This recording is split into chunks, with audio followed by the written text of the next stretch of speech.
আপনার এইচপি গ্যাসের ইকিউআইসি মাত্র 3টি স্টেপে চলুন আমরা করে নিই। প্লে স্টোরে সার্চ করে নেবেন এইচপি গ্যাস, এই অ্যাপটা আপনারা ডাউনলোড করে ওপেন করে নেবেন। আগে থেকে রেজিস্ট্রেশন করা থাকলে ফোন নাম্বার দিয়ে সাবমিট অপশনে ক্লিক করবেন। আপনারা প্রথমবার হলে রেজিস্ট্রেশন অপশনে ক্লিক করে এখানে ইয়েস করে সাবমিট করে দেবেন। এরপর রেজিস্টার মোবাইল নাম্বার লিখে নিচে সাবমিট অপশনে ক্লিক করবেন। আপনার ফার্স্ট নেম, লাস্ট নেম, এবার মোবাইল নাম্বারটা দিয়ে দেবেন, এবার ডেট অফ বার্থ দেবেন, পিন কোড, এরপর আপনারা এখানে পিন কোডটি দিয়ে চেক বক্সে ক্লিক করে সাবমিট অপশনে ক্লিক করবেন। এখান থেকে যে কোনো 4টি পিন নাম্বার আপনারা পরপর দুবার দিয়ে দেবেন। এরপর 4টি অক্ষরের পিন নাম্বার এবং ফোন নাম্বার দিয়ে লগইন করে নেবেন। অ্যাপটি ওপেন করে দেখতে পাবেন এখানে লেখা আছে এইচপি গ্যাস ইকিউআইসি, এটার উপরে ক্লিক করবেন।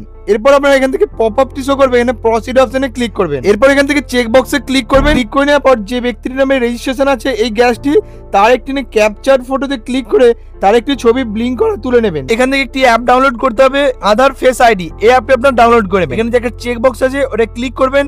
ক্লিক করে পর প্রসিড অপশনে ক্লিক করবেন। যেই ব্যক্তির নামে এই গ্যাসটি আছে সেই ব্যক্তির একটি চোখ ব্লিঙ্ক করে ছবি তুলে নেবেন। এরপর ব্যক্তির নাম, জেন্ডার, মোবাইল নাম্বার সবকিছু শো করবে। এটা ভালো, সবকিছু ভালো করে দেখে নেওয়ার পর নিচে সাবমিট অপশনে ক্লিক করে সাবমিট করে দেবেন। দেখতে পাচ্ছেন কেওয়াইসি হয়ে গেছে।